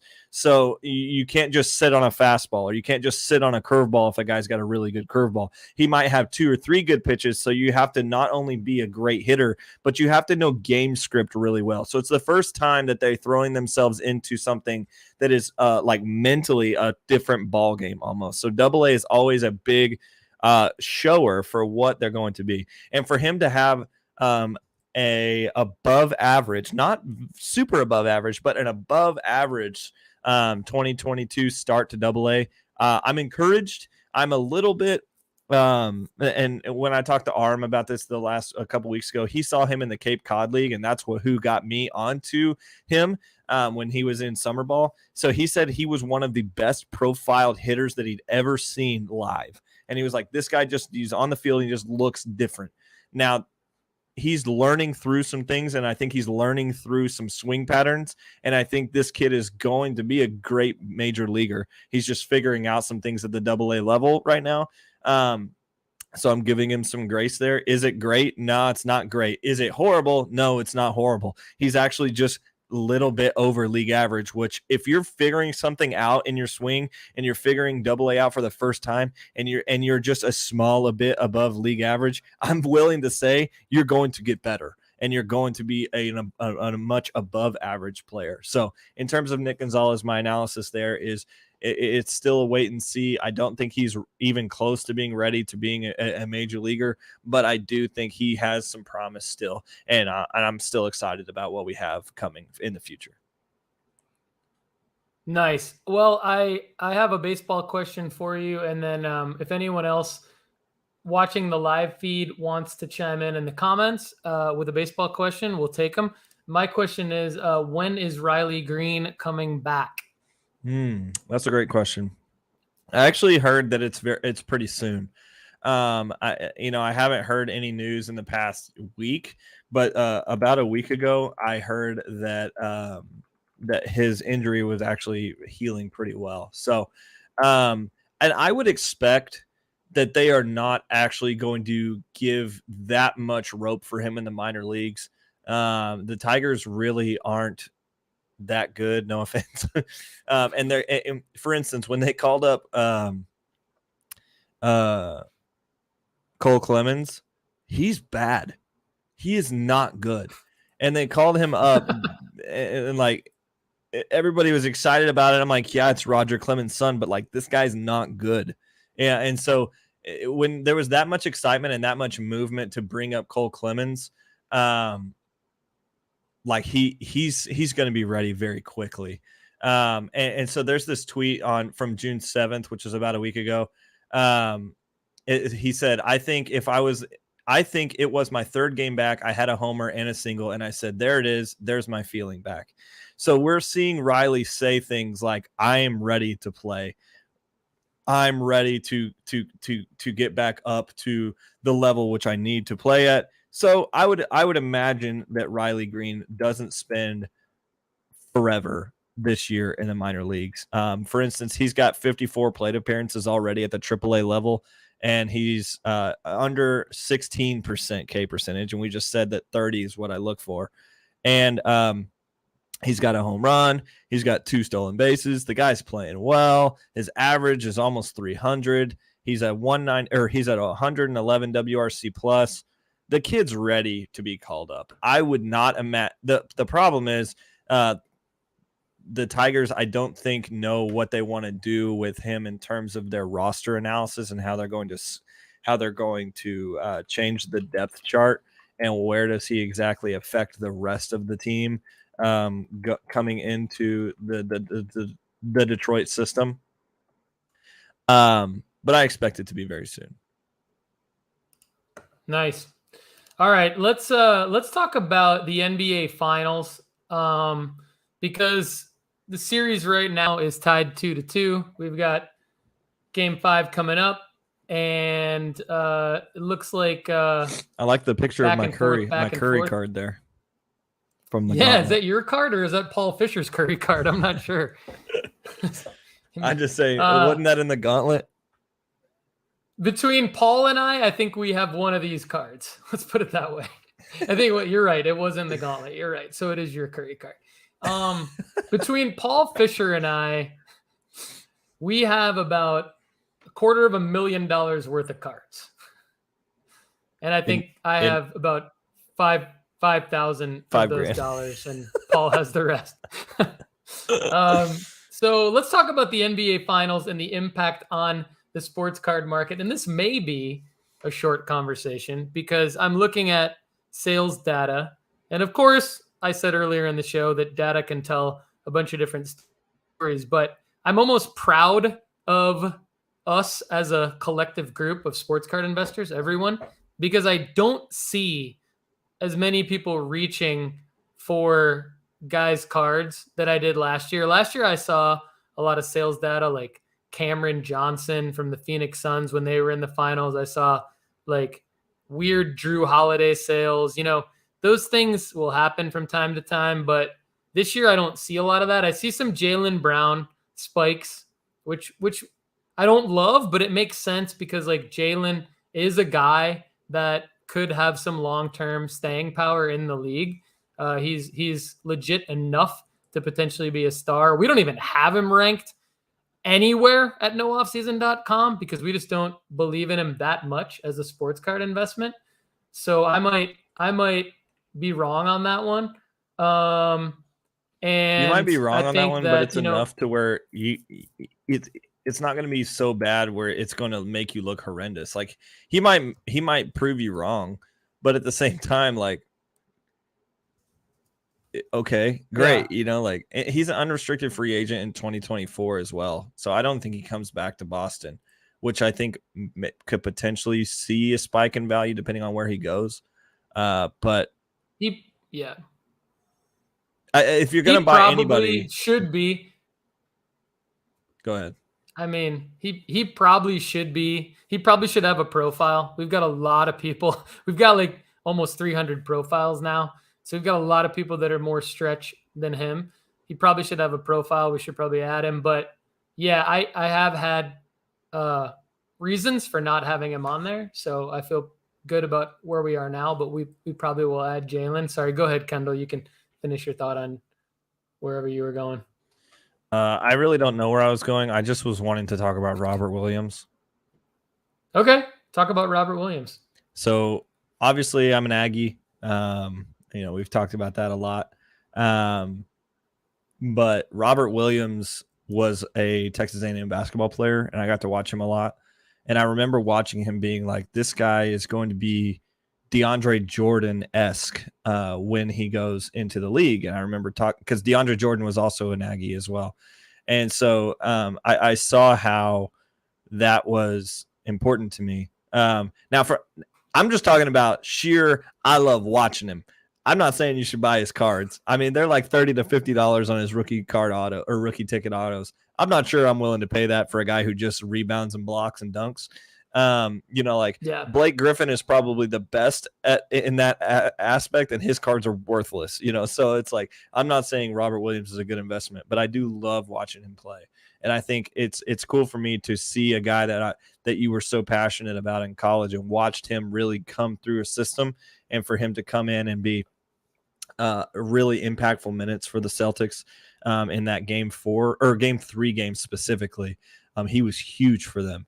And I think if he can come in and be huge for the Celtics in games 5, 6, and 7, if we get that far, I think the Celtics match up really well with the Warriors when Robert Williams is on the floor because it pushes them out. And all you pretty much have to do at that point is make sure that you're hedging the screen on Curry, which they haven't been doing. And Al Horford and Robert Williams have sat too deep, and Curry just starts pulling on them, which we've seen. But anyway, that's pretty much sports talk show, not sports cards. So we can go on to something different. That's fine. I mean, I think like that's part of the discussion is like, should you be buying these sort of fringe guys? And my answer in general is a no and a no. So I agree with Green. I don't think there's any. Yeah. So I think we're all aligned. I think we don't necessarily say that you should buy any of these guys. Another good question came in from Toa Hang, who's on fire today. Good work out of you, Toa. Win or lose, does Tatum have a new floor? Kendall's nodding. I totally agree. I think absolutely he has a new floor. I think he's already perfectly worded question. He already has a new floor, win or lose. Obviously, if he wins, his floor is going to be much higher than if he loses. But I think he already has established himself as like Ja Morant, better than Ja Morant's floor, maybe in some, depending on the card, right? I think before this playoff run, I don't think there was any way that Tatum was anywhere near Ja's floor. But I think now those two floors are definitely closer and very, very comparable. I think you could even make an argument for Tatum's base stuff, his more common stuff, that he has a higher floor than Ja just because of the 2017 print runs of his rookies versus the 2019 print runs of Ja's. There's just way too many Ja cards that are slabbed, not as many Tatum cards. And now you're seeing a 24, 25-year-old who's taken his team to the NBA Finals and is a dominant force. He also, to Paul Fisher's point, a lot of shout outs to Paul Fisher today. Paul actually emailed me and said, hey, Tatum's arm bands and jerseys and things, his apparel that he wears and his love for Kobe makes him even more lovable for the hobby. I would like your guys' take watching and listening right now, chime in on that. Do you believe that's the case? I think, Kendall, I'll let you comment on Tatum. Hopefully I didn't steal all the juice out of that answer there. No, I think he's definitely got a new floor, and I think I'm looking pretty smart choosing Tatum in that previous gauntlet at this point, because he was risky at the time, but I saw how he could be catalytic, Paul, and so how Tatum is a unique player, and now I want to preface this by saying don't take this for exactly what I'm saying right off the bat, and let me explain myself. But I think that Tatum is very closely associated with LeBron in my head, because of the style of play that he has. He's like an unselfish king out there. Like he's out there playing very similar to a point forward. You're seeing that point forward playing like LeBron has pretty much coined at this point. But we're seeing an unselfish version of it that I think LeBron also, well, actually, I'm probably going to tell you that Magic Johnson coined both of those things. But Magic was never labeled as a forward, really. From what I know, they just called him a really big point guard. He was always a point guard. Right. So point guard. So he might have been the first point forward without necessarily the language to it, but you're seeing that profile of a very unselfish scorer with Tatum. And I think when I'm watching him in these finals, I'm saying this guy is going to be a superstar if he's not already is a superstar. The problem, though, yeah, the Kobe admiration does help him a lot. The problem, though, is that Tatum doesn't really believe in himself yet. And we've seen that about how I think in game 1 or game 2, people were asking him, like, how can you not be better as a superstar on the court? And he said, like, whoever said I was a superstar? And I'm like, no, Tatum, no. You are a superstar. Like, you are the guy. You were a huge recruit out of Duke. You were a huge pick in the draft. Like, you are a superstar. Start really seeing yourself as that. Because if Tatum starts believing that he's a superstar, if Tatum starts believing he can take over the NBA, which I think I actually got in a debate several years ago about, like, who's the next guys that are going to take the NBA forward. And I don't think Ja was in the NBA yet, or Zion, or any of those guys.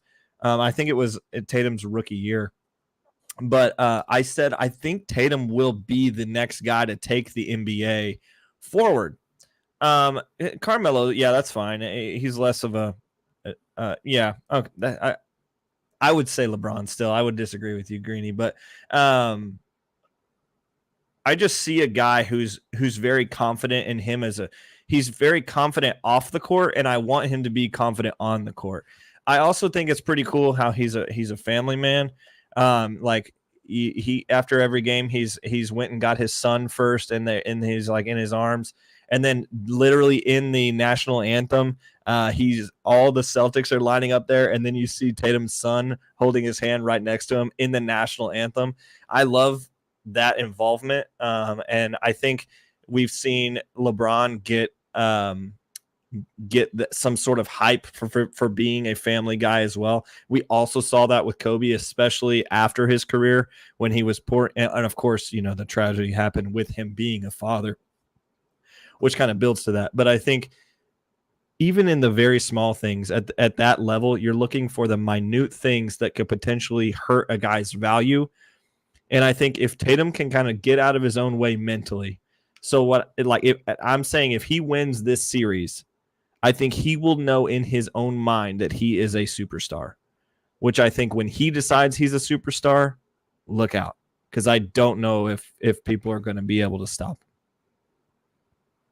Yeah, love it. And I think that you were very smart to make that call. For those of you who didn't watch a few episodes back, I asked Kendall who we would rather have between, I think it was Ja, Luka, Tatum, Giannis, Steph, all of the superstars that were still in the NBA playoffs had not been eliminated yet. And he took Tatum, which was not an easy call at the time. Definitely not an easy call at the time. And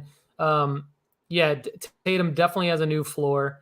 It's a great question by Toa. And I agree with Kendall. I love all the comments. I think it's interesting to see what people think about Tatum, not just on the court, but off the court, whether it's his tributes to Kobe or whether it's his nods to his family. Obviously, I think none of that stuff is negative. I think it all only helps and kind of builds a fan base around him, and he's only going to get better. I mean, I haven't watched him play a whole lot, but I look forward to continuing to watch him play for several years. I do not like the Celtics, but I have newfound respect for Tatum for sure, and would not mind owning some of his cards. I'm not buying right now, but I do think that he's legit long term. So even if you do buy now, you're probably going to be okay because of that new floor.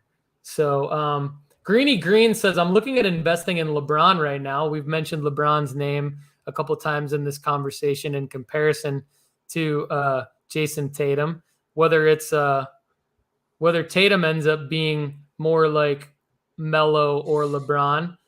There are a lot of LeBron opportunities right now. Kendall and I talked about some of them specifically in a couple back-to-back episodes a few weeks ago. I think, Kendall, what do you think about LeBron? I mean, we've got him still in our top 10 at nooffseason.com sports card investment report. Would love it if you guys feel the urge to get more in-depth information about which LeBron cards to buy. My team and I have done some research and published some things. You have to upgrade to the premium version, but you can save 20% using the promo code NOOFFSEASON. I think now this is a good point, Greeny Green, because where I was going with this whole NBA Finals conversation is now appears to be a time to invest in guys like LeBron and others who are not in the NBA playoffs right now, who are not in the NBA Finals, but who are the GOATs. So whether that's Luka, whether that's LeBron, whether that's Ja, whether that's Zion, I'm not saying he's a GOAT. I'm not saying Ja's a GOAT, but I do think LeBron is a good investment. Kendall, do you have anything to add? We know that you think LeBron's a good investment. Do you have anything to add on this? I do have a small thing to add, and you're right. Why I do think that LeBron is a great investment, especially long term. I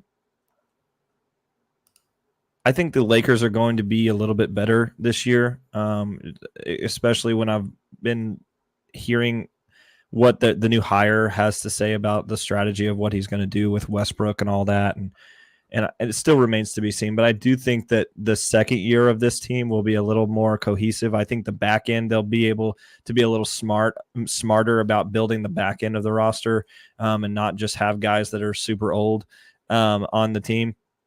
But interestingly enough, I think I've been reading a lot about how cycles, and a couple weeks ago I said basically, my whole strategy is buy during this or buy in the off season, sell in the season, buy in the off season, just all three sports, just ding, ding, ding, ding, ding, just like a little rotisserie.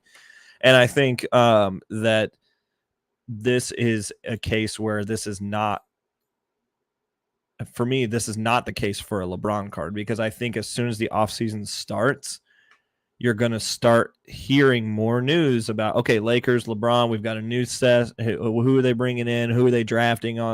Actually, I don't think they have a first rounder, but you're going to start hearing the LeBron talk again. I think now is probably the best time to buy him because no one's talking about him. He's not at the finals. Of course, there was last week they did talk about, like, somebody asked him if he would like to play with Steph. And so, like, there was the whole Warriors thing. And with the Warriors being in the playoffs. I think players do like him because I think, honestly, they're looking at him and saying, you've done so much for not only the NBA's value, but all of our values. Like, LeBron has raised the water of all ships, basically. And so I'm super bullish on it, and I think now is probably a great time to buy. The only caveat I would say is what you said is make sure you're buying the right LeBron cards because there's so many of them out there. So go upgrade and figure it out.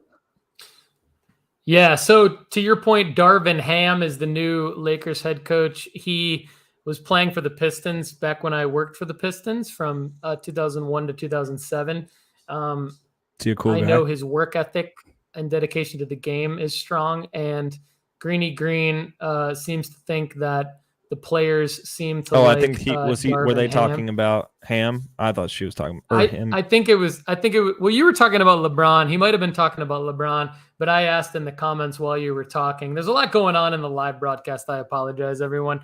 We're trying to do the best we can here. Kendall was talking about LeBron. Greeny Green responded to my comment, I believe, about will Darvin Ham help the Lakers? And Greeny Green also adding, if the Lakers trade for anybody, that player should skyrocket. I would say these are all super valid. I would agree with all of these comments coming in.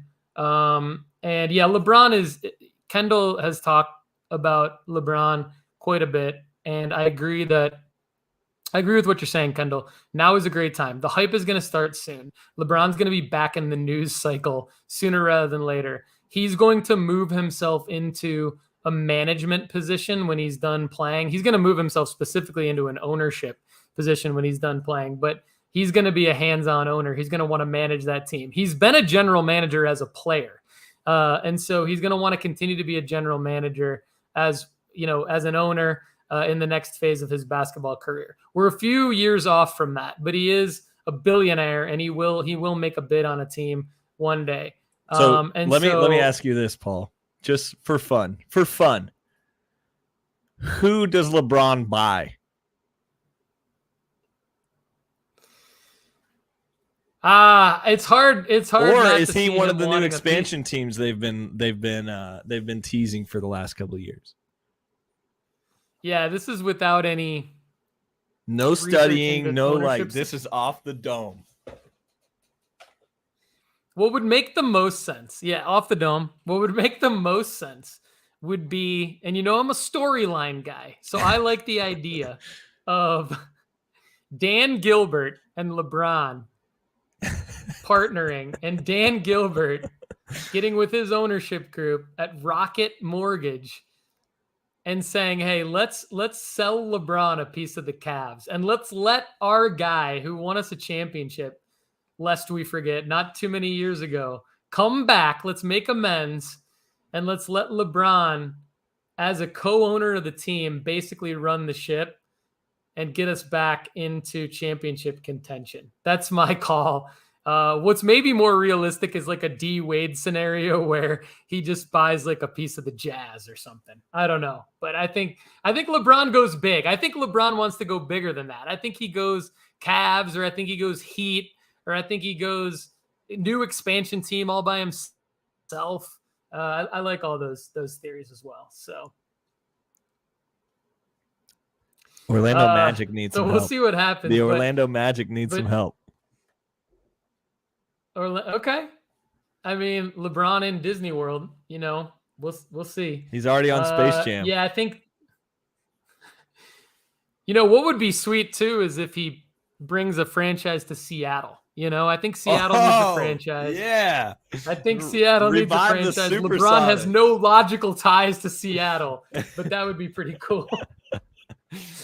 Oh, we got some great comments here. We got Greeny Green saying LeBron running the Kings, quote unquote, is too perfect, obviously because of King James. I like that. But this all kind of ties into LeBron being an amazing long-term play.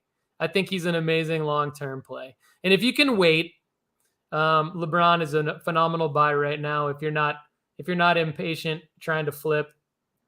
Here we go. Yeah, Adrian McKeldery. Thank you for chiming in. This is actually a great call because that's a great I one. did see this in the news. So Adrian, thank you for chiming in. He says, James already said he wants to get Vegas in the league. You are absolutely correct. I stand corrected. LeBron wants to get Vegas in the league. I definitely see that happening. That's going to be spectacular. Who better than to own an expansion franchise than LeBron? It's immediately going to be publicized. That's immediately going to be gravitated to. The Hornets sucked, but people talked about them because Michael Jordan owned them. And so and Bobcats and whatever the heck they were back in the day. Yeah. And so if you are the league ownership and you think, okay, we are going to test out a new expansion team for the first time in a long time. We're going to add maybe one or two. One of these is going to be bronze. And what if instead of playing with Bronny, he goes and drafts Bronny? I'm just saying that would be a sick story. Adam Silver lets him come up on stage and announce the pick and give Bronny the jersey. That would happen. I could see Silver and Bronny and LeBron all with the jersey. That would be amazing. The Las Vegas Bronze. The Las Vegas Bronze. That would be amazing. This could go in so many different directions. First team in China. So let's get back to let's wrap up the show with sneaky NBA plays because Toa Hang has been hanging with us for the entire show, and I appreciate that. And he's asking, is Russell Westbrook a sneaky play? My answer is I don't know. What I'm going to do is do a lot of research and then add that to the sports card investment report at nooffseason.com because Russell Westbrook does not have a player profile there either. And he has not had a player profile there because he has not deserved one. I have not wanted anyone to even think about buying a Russell Westbrook card for a long time. But to Toa's point, it could be time again to get sneaky with some plays. I will say that my sneaky play this offseason, I've talked about many guys on the basketball card strategy show that I really, really like. Cam Thomas is my main guy, but another guy that I need to start talking more about is Lonzo Ball. I think Lonzo Ball is more proven than a lot of the sleepers, a lot of the flyers that we write about.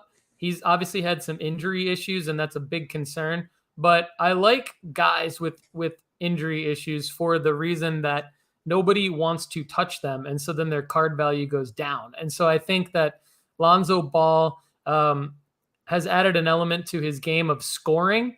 DeMar DeRozan is getting older, and Zach LaVine may not be there.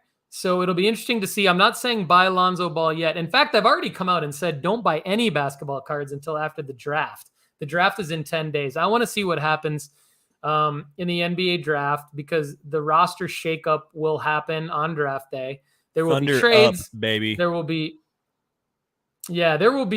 some things that happen that will shake up the sports card world. So I don't really want you buying anyone until after the NBA draft, but I'll tell you this.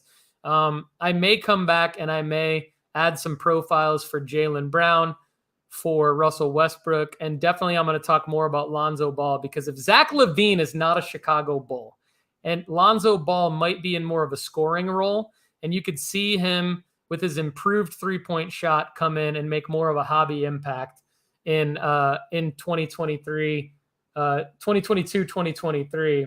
And it looks like somebody from our Facebook group, it looks like the Facebook group doesn't show who it is, but somebody from the Facebook group, thank you, Sports Card Strategy Facebook group. Go to sportscardstrategy.com to join. Whoever you are, you will get a shout out later in the group. But Lonzo definitely fixed his jump shot. Good call. Thank you. I appreciate the love. So anyway, You're Kendall, so do you have smart, any basketball Paul. sleepers you want to throw? Basketball. That's what I got, baby. I'm gonna do a different angle on that. I think I really do think Penny Hardaway is going to end up being a coach in the NBA, and so I could see Penny Hardaway. I could see Penny Hardaway's cards really getting a boost in the next year or so.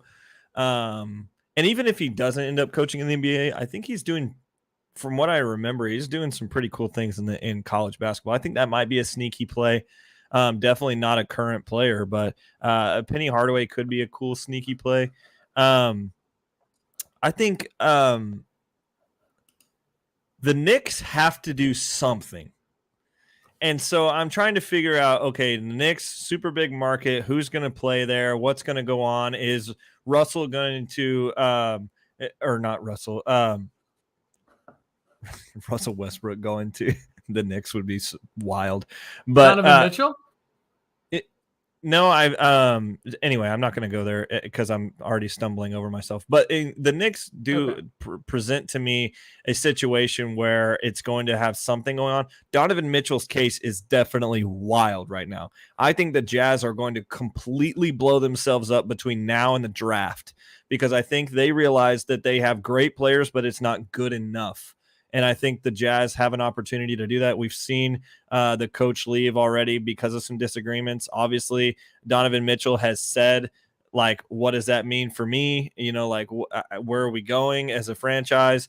You know, Spider-Man definitely he already has the Spider-Man thing. Put him in to New York. Like, come on. It's so easy to market that. So I could see that being a really sneaky play as well. And so I'm not sure what that means for the Knicks, but and so that's kind of remain to be seen. I could see that being a successful play. Maybe Damian Lillard, maybe. Yeah, Damian Lillard. Something's got to happen with Damian Lillard.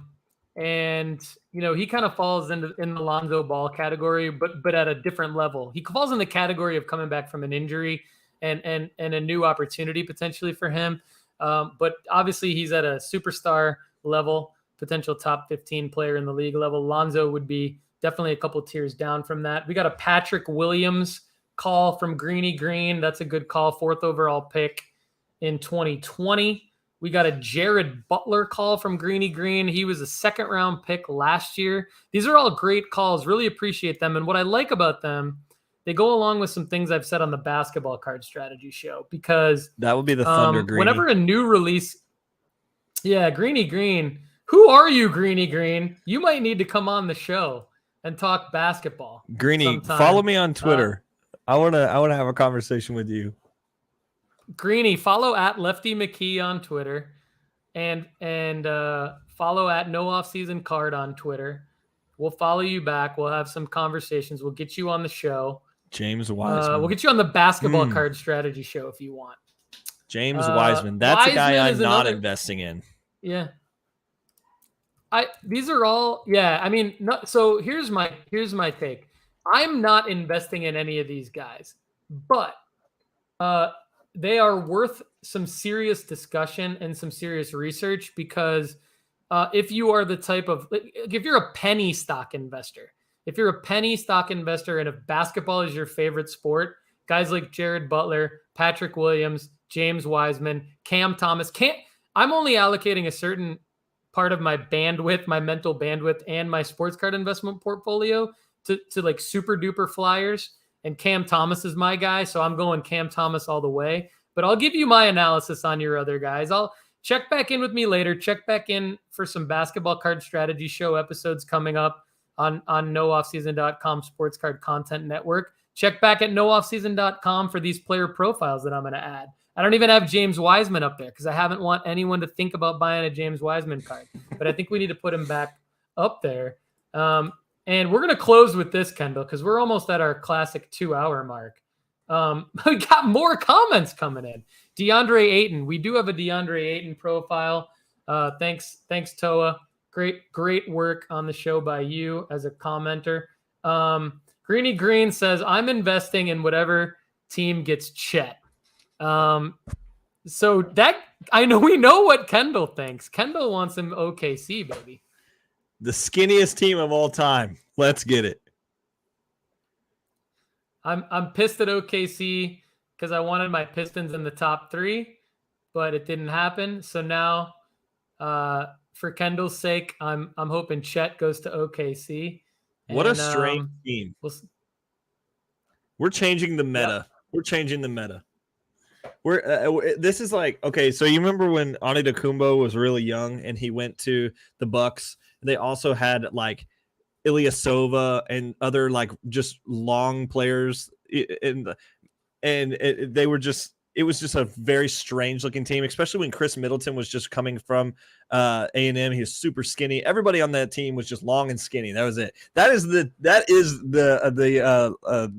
Oklahoma City Thunder. Shea, super long and skinny for a point guard. Giddey, super strange and plays unorthodox. You've got Polkashevsky, you've got Darius Baisley, and then Chet added to that. Holy cow, what a strange looking NBA team. They're going to be beating spreads all day long because people are going to think that they can't play at all.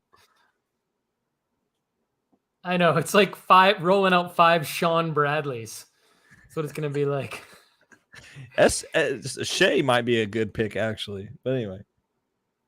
Shea's a good sleeper for sure. SGA. So, everybody, thanks so much for watching. And for those of you that participated in the live version of the show, we really appreciate it. Super strong. Very impressed with you all as an audience.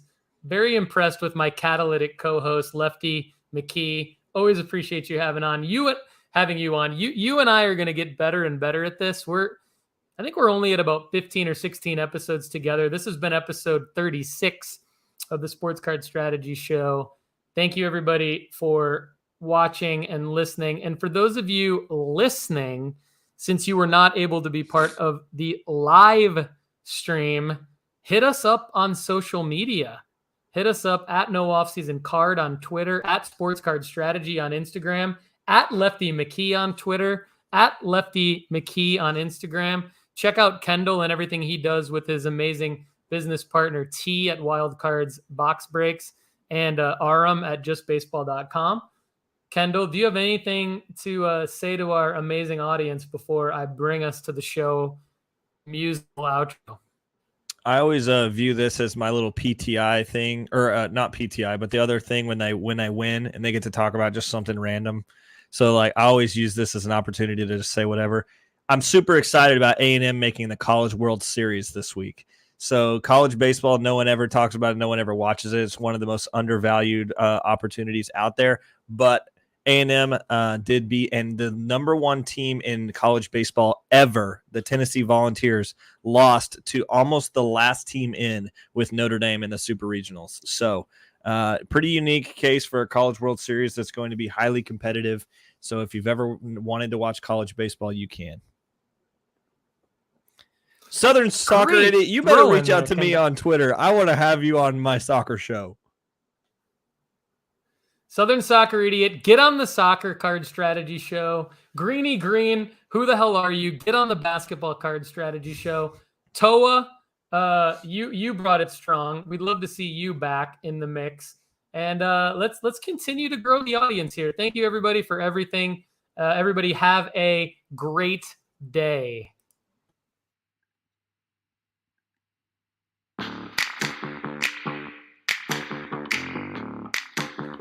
All right, I'll talk a little bit over the outro music here. Again, I'm Paul Hickey with NoOffSeason.com. My co-host Kendall McKee is with NoOffSeason.com and Wild Cards Box Breaks and JustBaseball.com. Thank you again, everyone else, for participating in the show, for watching the live stream. And if you're listening, on the podcast audio only version.